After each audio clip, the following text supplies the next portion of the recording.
As Laura Ingraham and other hosts are pushing fascism on Fox, we wanted to get to the root of it here at the MeidasTouch Network. So first I want to show you this interview that I did a little bit ago with Laura Ingraham's brother, Curtis, who is a school teacher who shares how their father used to read Adolf Hitler, who shares some other aspects of their life that explains Laura Ingraham's behavior. I want to play that clip right now, but then I want to show you how that same pathology applies to Donald Trump, his relationship with his father, Fred. First, let me play this clip of Laura Ingraham's brother, Curtis, who shares with us at the MeidasTouch Network one of the reasons why he thinks she developed the way she did and how he chose love, not the way she chose hate. Here, play this clip. So I think the pathology comes from familial soil, and I've used that term in the past.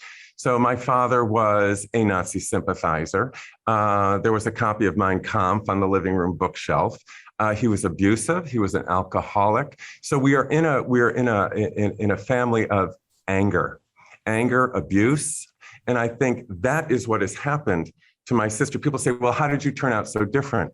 So in my life, I found love, and my sister has not found love, and so she's gone on this path where she's being honored and rewarded for the type of things that we learned in our childhood. She's getting credit for that anger and that destruction. There's no solutions being put forward. It's all just criticism and smearing. It's very Trumpian. She and Trump have a mindset, I think, that's very similar. And no, so the history with my sister, we were very, very close at one time. We would travel together. We would visit on the holidays. It was the type of thing where I would finish her sentences on a daily call. And she'd When was that? mine. How old were you then? This was in the 90s. This was in the mid 90s. And what happened was the relationship started to fray when she took a stand against gay marriage. And so she had experienced my relationship with my partner of 12 years, who I ushered to death's door. And so when gay marriage came up, she took a stance of, no, we're just going to have to agree to disagree on this. And so I kind of pulled back a little bit from her. But then later on, I was online and I saw a blog of something that she had done while she was at Dartmouth. So she was the editor of the Dartmouth Review, which is a conservative rag paper, she and Dinesh D'Souza. And it was before technology, so there were no phones, cell phones, or computers. But she sent her reporters in undercover, and they took the names of the people that were in that Gay Alliance meeting, and they published them in the paper. And in this blog that I read, it said that one kid actually committed suicide. Now, I can't verify that, but when I saw that, I sent her an email and I said, "Laura, is this true?" And she wrote back, it was legal language. "I do not respond to blah, blah, blah." And so in my heart, I knew she's guilty. And so that's when I really pulled away. And it was, of course, when she went full-blown Trump, in 2016, that I could not stay quiet any longer. And I'm just kind of calling out hypocrisy as I see it. Her statements, her meanness, the way she's smearing people. I mean, you look, it all started with LeBron James, taking the knee and her saying to him, "Just shut up and dribble." I mean, I don't understand that type of person that attacks like this. And my sister, what I've learned is she is one who doesn't listen to understand.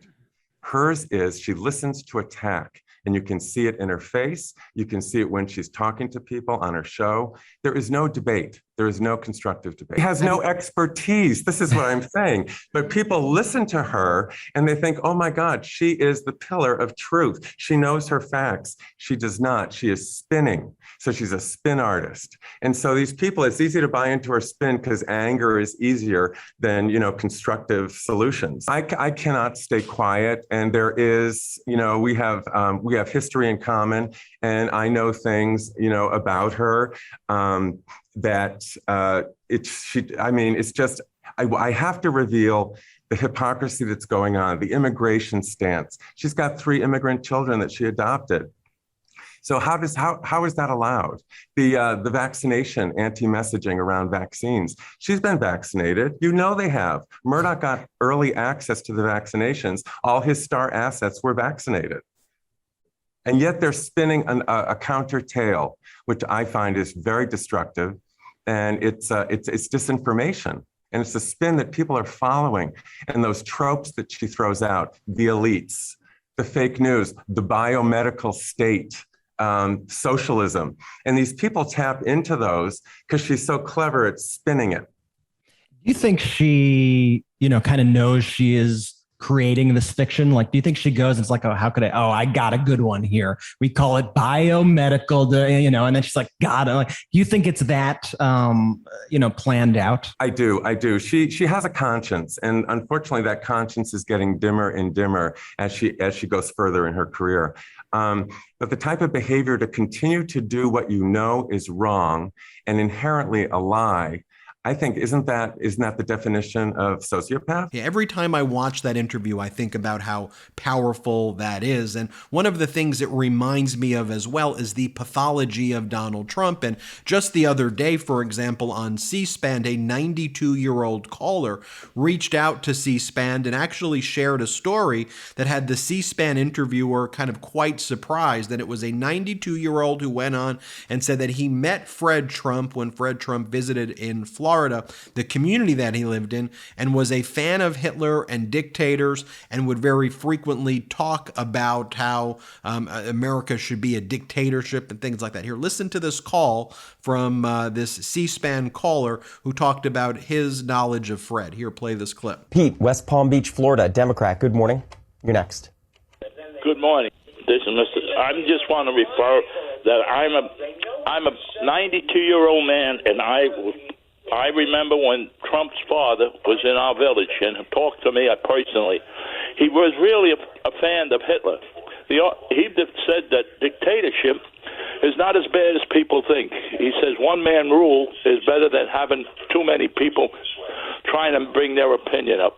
And that was the same thing his son did. He believes that dictatorship is the best thing for this country.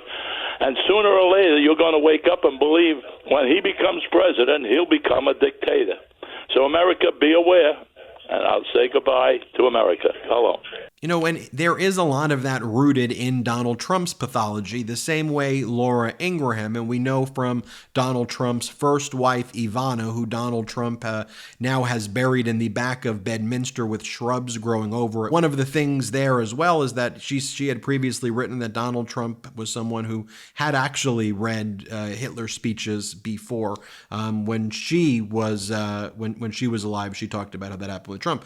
So here's Donald Trump. We played you the clip on C-SPAN. Here is Donald Trump right here at the recent speech in Iowa, continuing to talk about Mein Kampf and saying and using the language about immigrants destroying the blood of Americans. Here, play this clip. It's crazy what's going on. They're ruining our country. And it's true. They're destroying the blood of our country. That's what they're doing. They're destroying our country. They don't like it when I said that. And I never read Mein Kampf. They said, oh, Hitler said that in a much different way. No, they're coming from all over the world, people all over the world. We have no idea. They could be healthy. They could be very unhealthy. They could bring in disease that's going to catch on in our country, but they do bring in crime. But they have them coming from all over the world. And it's rhetoric like that. Ingraham and Trump just kind of shredding apart the fabric of our country with hate, inspiring hate over love. I mean, it's so disturbing to see. I mean, look, even just a beautiful Christmas video that Dr. Jill Biden put out of what I thought was beautiful dancing and a beautifully decorated White House. Laura Ingraham, and by the way, it is Ingraham. It's not Ingram. Her brother confirmed that that's how they say their last name, in case you were wondering why I say Ingraham. Watch what Laura Ingraham had to say here about the beautiful video of dancing at the White House. Play this clip. So they're reaching out to the flag burners and the America haters. If you felt embarrassed and angry to see this type of woke nonsense at the White House during a time Christians have regarded as holy for 2,000 years or so, well, that's the point. They wanted to offend you. They did it on purpose because they think their supporters like that sort of thing, and they do.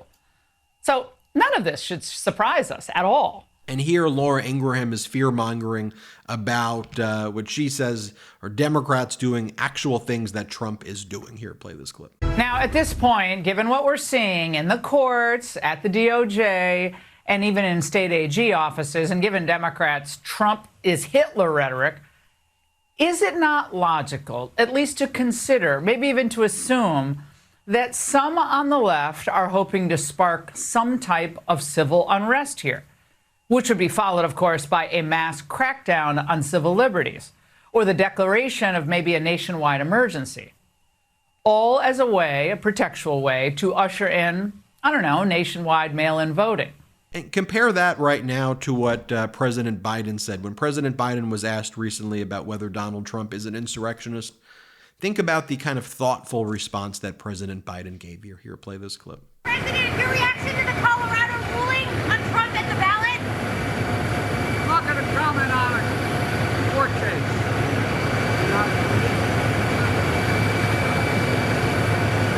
That's up to the court. That's all I have to say. Is he an insurrectionist?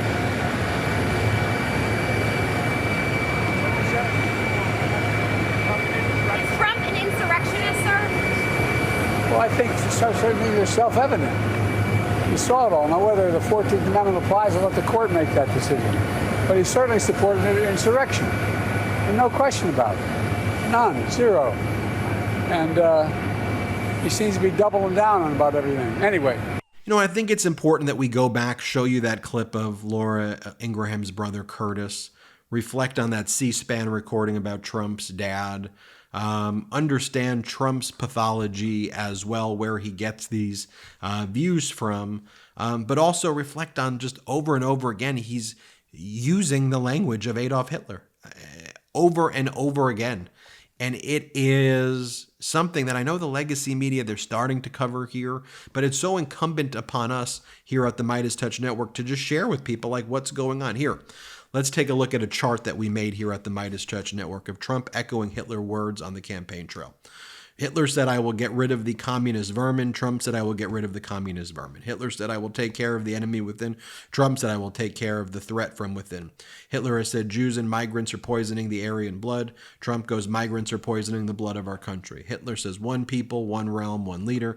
Donald Trump says, "One people, one family, one glorious nation." He's just using the language. I mean, there's really no dispute that the language is at least very similar, and he sure knows how to pronounce Mein Kampf. I could tell you that after listening to that. But this is a real threat, folks. This is not normal behavior, and it's coming from the propaganda arm. You see the pathology of Ingraham, who pushes this fascism.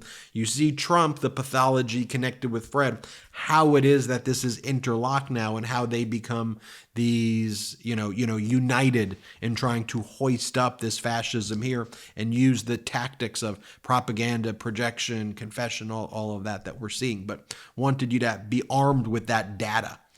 I'm Ben Meiselas from the MeidasTouch Network. Hit subscribe. We're on our way to 2 million subscribers thanks to your support. Thanks so much for watching. We're only a few subscribers short of 2 million subs. Please subscribe right now to the MeidasTouch YouTube channel for free and help us grow this unapologetically pro-democracy network.